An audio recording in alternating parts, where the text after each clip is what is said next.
Hi, this is Matt Baker. Today I'm going to discuss the history of Sri Lanka, an island nation located just south of India. This particular country holds a special place in my heart because I lived there for almost 10 years while working as a teacher at a not-for-profit vocational school. In this video, I'm going to give you a brief overview of the entire history of Sri Lanka, from the arrival of the first humans all the way to today. This will include a look at the family trees of several ruling dynasties. Approximately 60,000 years ago, humans left Africa and slowly started to spread along the coast of Asia, all the way to Australia. At this point, the water level was lower, and Sri Lanka was connected to the continent via a land bridge, so no boats were necessary for humans to arrive there. In fact, the earliest skeletal remains of our species ever found in Asia, outside of the Middle East, were actually discovered in Sri Lanka. That specimen is known as Balangoda man, and he is thought to have lived around 38,000 years ago.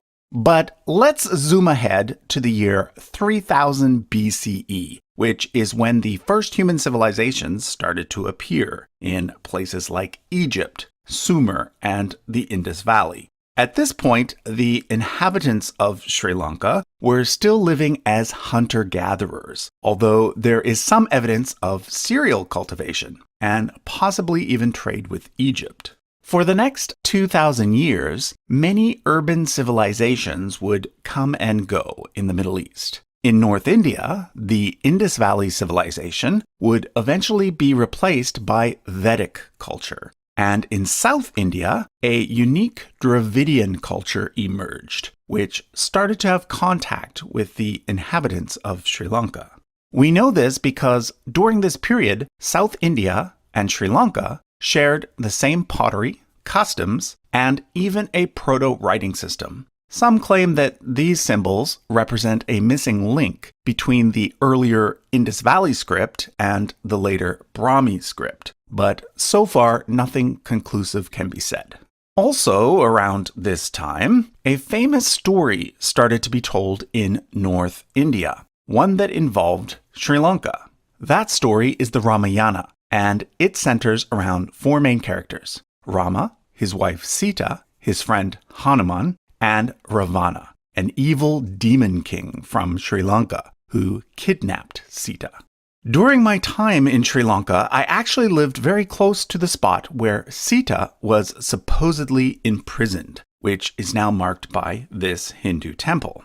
From an archaeological point of view, though, there is no evidence of any sizable kingdom in Sri Lanka during this time period, or any time earlier. However, it was around this time that a permanent settlement did start to emerge near what would eventually be called Anuradhapura.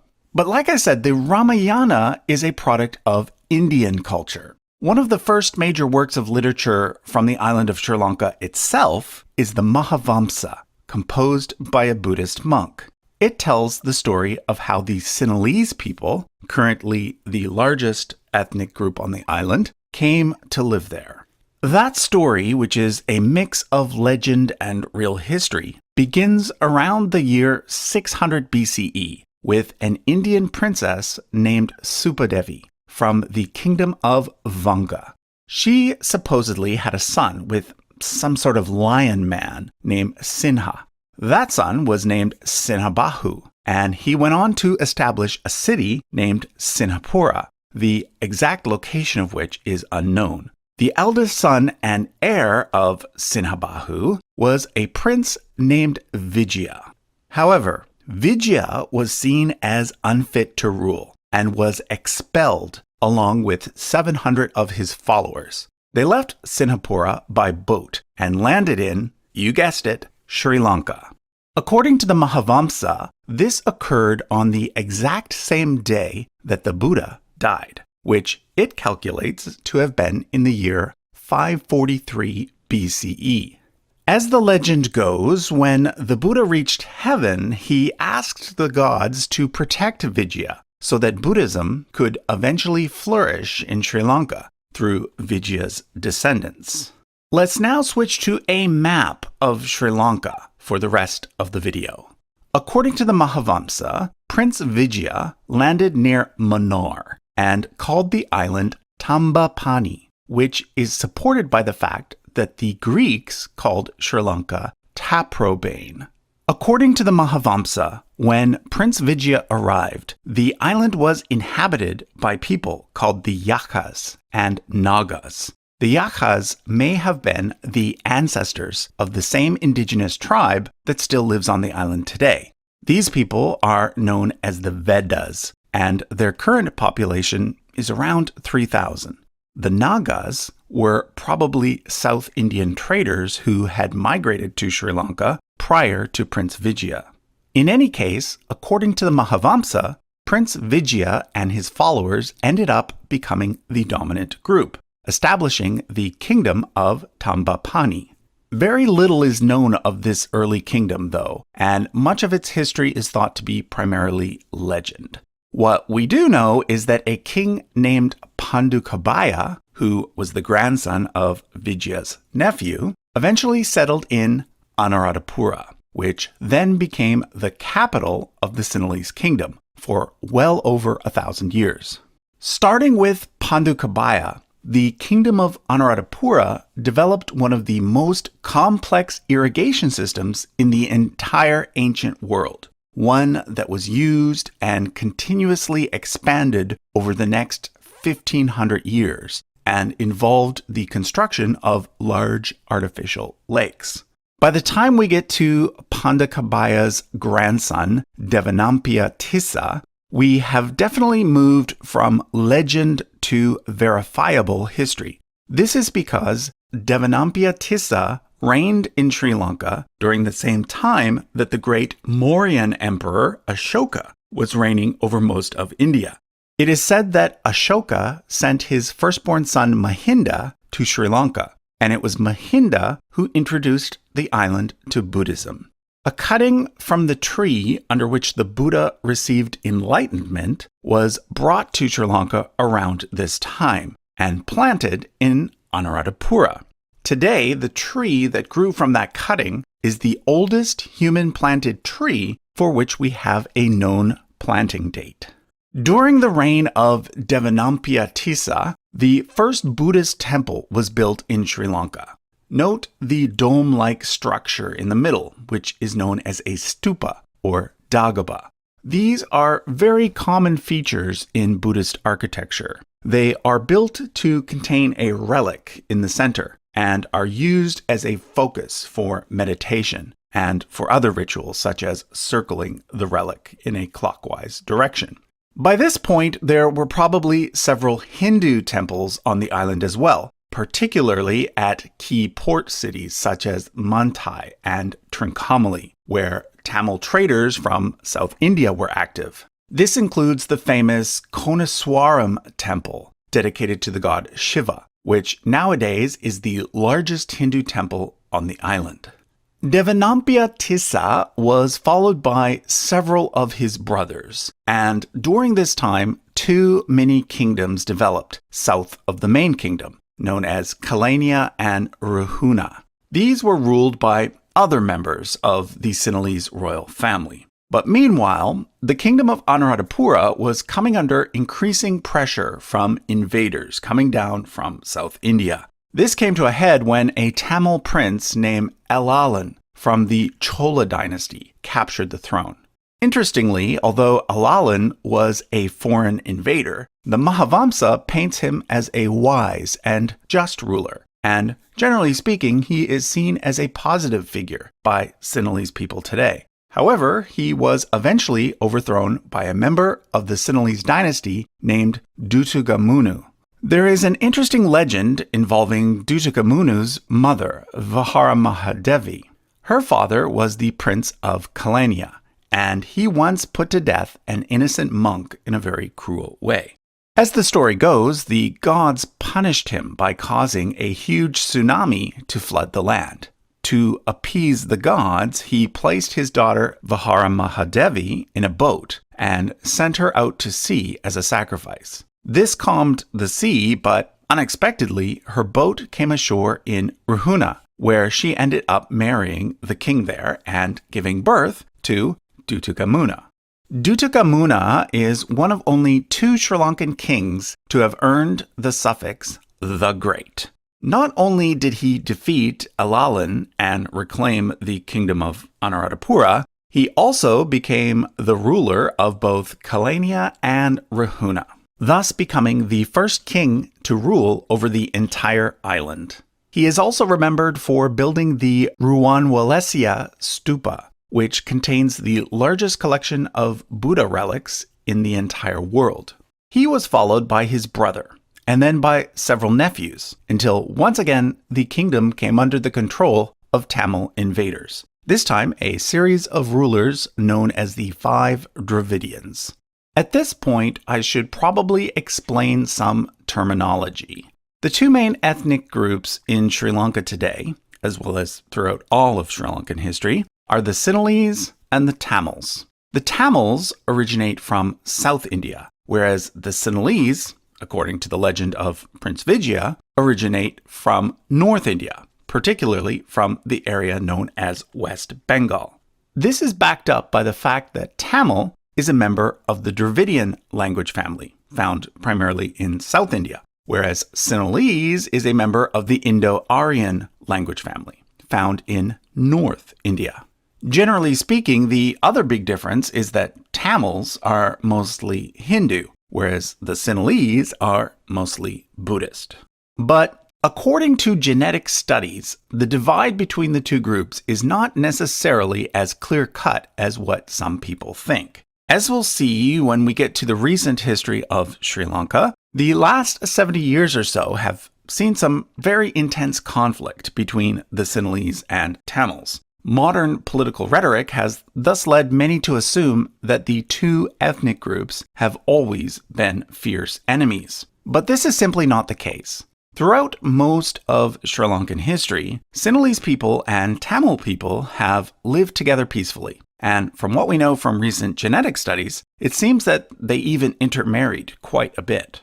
Yes, there were times, such as during the period of the 5 Dravidians, where there were power struggles between Sinhalese rulers and Tamil rulers. But it's also important to keep in mind that most of the time, the 2 groups coexisted without conflict. In fact, Sinhalese kings often took wives from South India. I should point out that in South India, there were 3 main dynasties: the Cholas, the Pandyas, and the Cheras. Alalan, who I mentioned earlier, was a Chola. However, the 5 Dravidians were Pandyas. Let's now continue down the family tree chart. Valagamba, who had been deposed by the 5 Dravidians, eventually won back his kingdom. He went on to build the Abhayagiri Vihara, an important Buddhist monastery, as well as the Dambula Rock Temple, which includes some of the oldest painted ceilings in the world. Valagamba was followed by 2 of his sons, then a grandson, and then we get the first ruling queen in Sri Lankan history, Queen Anula. The Mahavamsa paints her in a very negative light, claiming that she poisoned at least 6 of her husbands. However, considering the fact that female rulers throughout world history are often portrayed by later chroniclers as villains, it's hard to know how much truth there is to that story. What we do know is that around the time that the Roman Empire was starting to dominate the Western world, the original line of Sinhalese kings came to an end, and a different Sinhalese dynasty rose up to take its place, known as the House of Lumbakarna. The first king from this family was Vasabha. He is credited with expanding the kingdom's large-scale irrigation system. But it is Vasabha's grandson, Gajabahu, who is the more famous king. Gajabahu came to the throne around the same time that the great Chola king Karakala was ruling in South India. There appears to have been some conflict between the 2 regions around this time, with Gajabahu successfully maintaining Sri Lankan independence. King Gajabahu also shows up as a character in the Tamil epic Silappatikaram, which centers around a woman named Kanaki, who is now worshipped as a goddess. Among the Sinhalese people, Kanaki is known as Patini, and ever since the time of King Gajabahu, she has been considered the patron deity of Sri Lanka. Gajabahu was succeeded by his father-in-law, who was also a Lambakarna, and then by 9 of that king's descendants. We then get 3 members of the Lambakarna dynasty who were not closely related to each other, before the throne finally settles on that 3rd branch, that of Gotabaya. Gotabaya was the father of Mahasena, another one of Sri Lanka's more well-known kings. Mahasena expanded the kingdom's irrigation system and built the Jetavana Ramya Stupa, which at the time of its construction was the 3rd tallest building in the world, surpassed only by the 2 tallest pyramids at Giza, Egypt. Originally, it was 400 feet high, but now it's only about 230 feet. Throughout this time, the kingdom of Anuradhapura was trading with the Romans, as evidenced by the many Roman coins found on the island that date to this period. It was also during the reign of Mahasena that the Mahavamsa, or Great Chronicle, was written. Going forward, most of Sri Lankan history is known from the Chulavamsa, or Lesser Chronicle, which were later additions made to the Mahavamsa. Anyway, Mahasena was followed by 7 of his descendants, after which Sri Lanka fell under the rule of invading Dravidians again. Which brings us to one of the most famous stories in Sri Lankan history, the story of Sigiriya, a huge rock that once housed an elaborate palace on top. The story starts with King Datasena, who expelled the Tamil rulers and re-established Sinhalese rule under a new house, the House of Maurya. He is remembered for commissioning this 43-foot-high statue of Buddha, carved out of granite. But he is remembered even more so for the conflict that arose between his 2 sons. His eldest was named Kashyapa, but Kashyapa was the son of a concubine, and therefore it was Moggallana, the son of the queen, who was the rightful heir to the throne. But before Moggallana could become king, Kashyapa stole the throne from his father and had his father killed by entombing him in a wall. He then went on to build Sigiriya, which, I've got to say, is the most amazing place I have ever visited in all my life. Like I said, it's a huge rock in the middle of a large plain.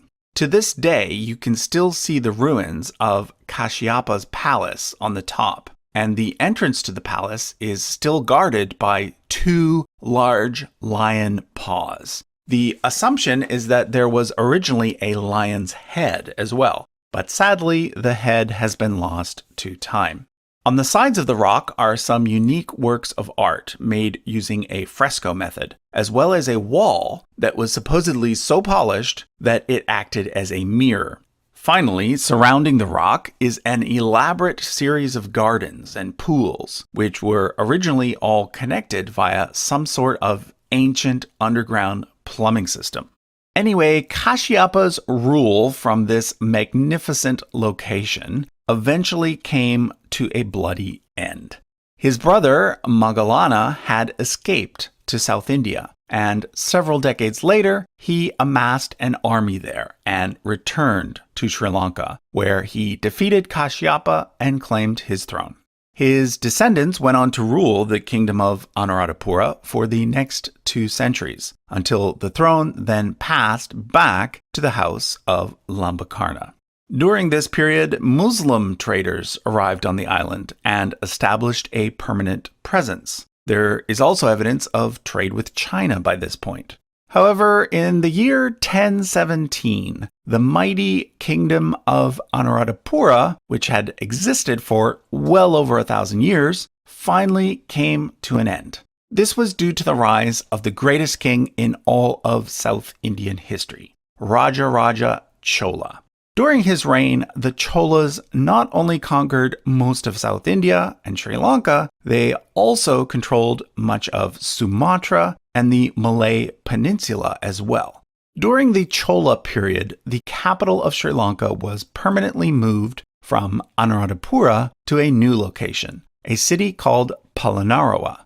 Eventually, one of the descendants of the Sinhalese royal family who had taken refuge in the south, a man named Vijayabahu, was able to capture Polonnaruwa from the Cholas and re-establish Sinhalese rule from the new capital. Thus began the start of Sri Lanka's second major kingdom, the Kingdom of Polonnaruwa. But soon after the Kingdom of Polonnaruwa was established, a conflict began between two branches of the Sinhalese royal family, the Kalingas and the Aryas. The Kalingas had intermarried with the Kalinga royal family from Andhra Pradesh, whereas the Arya branch had intermarried with Tamil royalty. Eventually, the Arya branch won out with the rise of Parakramabahu, the second of only two Sri Lankan kings who are regularly given the appellation the Great. Parakramabahu the Great was one of the last Sri Lankan kings to have a firm hold over the entire island. And during his reign, the famous irrigation system that had watered the island for over a millennia reached its most advanced level. If you visit Polonnaruwa today, you can still see the ruins of Parakramabahu's palace, his audience hall, and his swimming pool, not to mention the many religious monuments that were built during his lifetime. The greatest of these perhaps being the three giant Buddha statues at Gal Vihara, one sitting, one standing, and one resting. Parakramabahu is also notable for having captured a port city in India and for fighting a war in faraway Burma. After the death of Parakramabahu the Great, the Kalinga versus Arya conflict returned, and the throne jumped around between several different members of the royal family, including Parakramabahu's wife, Queen Lilavati. Another ruler worth noting from this period is Nisankamala. He is credited with commissioning this 26-foot-long stone tablet, which serves as an excellent example of the Middlese Sinhalese script. Note that while the Sinhalese language is of northern Indian origin, the Sinhalese script is of southern Indian origin and has many similarities to the ancient Tamil script. The curvy nature of the modern Sinhalese script is a testament to the fact that it was originally written on leaves, not parchment. Curvy lines are less likely than straight lines to tear a hole in a leaf. By this point, you'll recognize a pattern that has repeated itself several times throughout Sri Lankan history. You get long periods of Sinhalese rule, but then eventually things decline, and a foreign invader from India ends up taking over for a time. In this case, the next big invader was a man named Kalinga Maga. But this time the situation changed for good. So great was the destruction around Anuradhapura and Polonnaruwa that most of the Sinhalese people, along with their royal family, migrated permanently to the south and western parts of the island, where they established a new kingdom at Dambadeniya. And the newcomers from India settled in the far north, establishing their new capital at Jaffna. Thus, there were now two independent kingdoms on the island, the Tamil-speaking kingdom of Jaffna in the north, and the Sinhalese-speaking kingdom of Dambadeniya in the south. The Jaffna kingdom eventually came under the rule of the house of Arya Chakravarti, and the Dambadeniya kingdom came under the rule of the house of Sirasangabo, which traced its origins to King Sirasangabo, who we saw earlier on the chart about 1,000 years back. The Dambadeniya kingdom was the less stable of the two. Because of internal conflict, the capital kept being moved until it finally ended up at Kotte, which is near Colombo, the current capital of Sri Lanka. It was around this time, in the early 1400s, that the famous Ming explorer Zheng He visited Sri Lanka, and a brief conflict ensued between China and Sri Lanka. During the mid-1400s, there was a brief period when the Kingdom of Kotte came to rule the Jaffna Kingdom. But then, in the early 1500s, two events occurred that severely weakened the Sinhalese kingdom. The first was the arrival of the Portuguese in 1505. They were the first European power to set foot on the island, which they called Ceylon. The second was an event in 1521, known as the Plunder of Vijayabahu. It is named after the king of Kotte at the time, Vijayabahu VII. Vijayabahu VII had 3 sons by his first wife, but then, after she died, he remarried and had a 4th son. When the 3 older brothers learned that the king planned to make his youngest son his heir, they plotted against their father, having him killed. They then divided the kingdom into 3 parts, each taking a part for themselves. By this point, a 4th Sinhalese kingdom had also arisen, called the Kingdom of Kandy, which was ruled by one of their more distant relatives. The division between the Sinhalese kingdoms made it easier for the Portuguese to gain a foothold on the island. They slowly took control over the coastal areas, converting many of the locals to Catholicism and playing the various Sinhalese kingdoms against each other. By 1597, they had conquered everything that had once been the Kingdom of Kotte, and in 1619, they conquered the Jaffna Kingdom as well, leaving the Kingdom of Kandy as the only local kingdom left on the island. For the next part of the video, I'm going to use my Asian Royal Family Trees poster, which includes all of the various monarchs of the Kingdom of Kandy. So here you can see King Vijayabahu VII and his 3 sons who split the Kingdom of Kotte, leading to its demise in 1597. But you can also see Sena Samata Wikramabahu from the same royal house, who became the first king of Kandy. His line ruled Kandy until his grandson Karaliada Bandara allied with the Portuguese and embraced Catholicism. This led Rajasingha I from the nearby kingdom of Sitawaka to attack Kandy.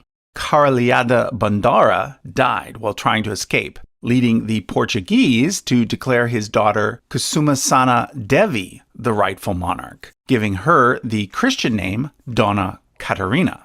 But Rajasingha I managed to hold on to Kandy for over a decade, until a man named Vimala Dharma Surya took over. To solidify his rule, he married Kusumasana Devi. Like Kusumasana Devi, he too had converted to Catholicism. But at this point, they both renounced their conversion and returned to Buddhism. Vimala Dharma Surya is seen as the second founder of Kandy because he helped reestablish Buddhist institutions in Sri Lanka and managed to once again make Kandy independent. He is perhaps best remembered for bringing the Buddha's tooth to Kandy, where it remains to this day in the famous Temple of the Tooth. Throughout the entire history of Sri Lanka, that tooth was the most important Buddhist relic, and it was often moved from place to place whenever power shifted between kings. Anyhow, Vimala Dharma Surya was followed by his brother, Senarat, who married his widow, Kusumasana Devi. Kusumasana Devi and Senarat's son, Rajasingha II, then became the next king, ruling for 52 years. It was Rajasingha II who helped usher in the next era of Sri Lankan history. In an effort to get rid of the Portuguese, he allied with the Dutch, offering them a trade monopoly if they helped him to defeat the Portuguese. The Sinhalese have a saying for when something goes from bad to worse. They say, it's like exchanging ginger for chili. Well, this saying is said to have originated in the fact that the Dutch ended up being worse for the country than the Portuguese. However, although the Dutch controlled most of Sri Lanka, which they called Ceylon, from 1640 to 1796, the Kingdom of Kandy did manage to maintain its independence throughout that entire time. Raja Singha II was followed by his son, and then a grandson. But that grandson failed to produce a legitimate heir. So upon his death, the throne passed to his brother-in-law, who was a Nayakar. The word Nayakar is a South Indian term meaning leader. And in this case, the Kandy Nayakars were the descendants of Telugu nobles who spoke Tamil. So, interestingly, the final four kings of the Sinhalese kingdom of Kandy were all Dravidian Hindus, although it should be noted that they were also strong supporters and patrons of Buddhism. This further illustrates the point I mentioned earlier about the various ethnic groups in Sri Lanka living together peacefully most of the time. So first came the Portuguese, then second the Dutch. Well, the third and final colonial power to take control of Sri Lanka was the British. They defeated the Dutch in 1796. Taking control of most of the island, which they, as I keep mentioning, called Ceylon. During the reign of King Sri Wikrama Rajasingha of Kandy, the British invaders fought several wars against the last remaining Sinhalese kingdom, and finally took control of it in 1815, becoming the first colonial power to rule over the entire island. The 19th century was, of course, the heyday of the British Empire, and Sri Lanka was just one small piece of that gigantic puzzle. During the middle part of the 1800s, British Ceylon became one of the largest exporters of coffee. However, in 1869, a devastating fungus spread across Asia, decimating all of the coffee plants. The plantations in Ceylon therefore turned their attention to the product, which, up until today, is the product Sri Lanka is most known for: tea. You see, during the 19th century, the British brought thousands of low-paid workers over from South India to work on their tea plantations. In Sri Lanka today, the descendants of these people are known as Indian Tamils, in contrast to the Sri Lankan Tamils, who have lived on the island since ancient times. Many of these Indian Tamils in Sri Lanka still work on tea plantations today and are among the lowest paid workers in the country. If we zoom ahead to the end of World War II, we come to the period in which many British colonies around the world were achieving independence. For example, India got theirs in 1947, and Sri Lanka got theirs in 1948. But in 1948, Sri Lanka was not quite Sri Lanka yet. It was still called Ceylon, and it still had the British monarch as its head of state. That all changed in 1972, which is when the country officially changed its name from Ceylon to Sri Lanka, and became, for the first time in its history, a republic. But by 1972, tension between the two main ethnic groups in Sri Lanka, the Sinhalese and the Tamils, was already high. During the 1950s, several laws were passed by the majority Sinhalese parliament that ended up putting Tamils at a severe disadvantage, such as one that made Sinhalese the only official language. There were also major anti-Tamil riots in 1956, 1958, 1977, and 1981, in which hundreds of Tamils were killed. During the 1981 riot, the Jaffna Public Library, which had housed one of the largest collections of books and manuscripts in all of Asia, was burnt to a crisp. All of this led to the emergence of several Tamil separatist groups who wanted to create a country of their own in the north and east called Elam. Over time, the separatist group that came to dominate was the LTTE, also known as the Tamil Tigers. In 1983, they ambushed a Sri Lankan army patrol, killing 13 soldiers. The country responded with the largest anti-Tamil riots yet, an event known as Black July. The death toll was estimated to be in the thousands, with injuries and people left homeless numbering in the tens of thousands.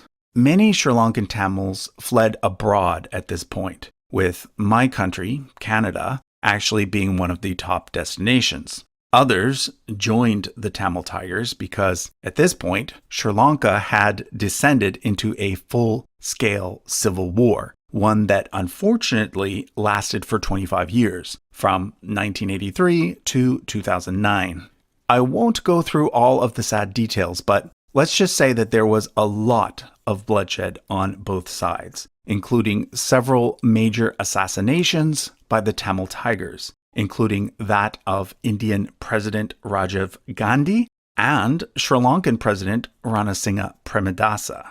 The Tamil Tigers also became well known for using suicide bombers in civilian areas. For example, in 1996, they bombed the central bank in Colombo, killing 91 people and injuring 1,400, many of whom were left blind. It was just 2 years later, in 1998, that I arrived in Sri Lanka as a bright-eyed young teacher, fresh out of university.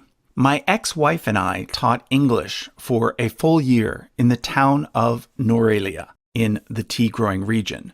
We decided to return to the country on a more permanent basis just a few years later, in 2002. By then, my firstborn son Moses was with us, and a few years later, my second son was born as well. He was born the year of the Asian tsunami.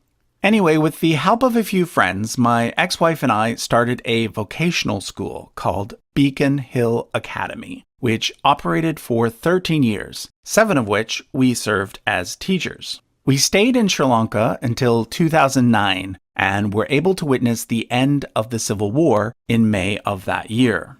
It's now been 12 years since the end of that war. The current Prime Minister of Sri Lanka is the man who has dominated Sri Lankan politics for the last 15 years and who has built a cult of personality around himself, Mahinda Rajapaksa. And the current president is his brother, Gotabaya Rajapaksa. So, yeah, Sri Lanka still has a way to go when it comes to being a full democracy. However, since the end of the war, the country has made some enormous strides in terms of increasing its score on the Human Development Index and boosting its economy via mega projects like the Lotus Tower and Colombo's new port. So that was a look at the entire history of Sri Lanka from 38,000 years ago to today.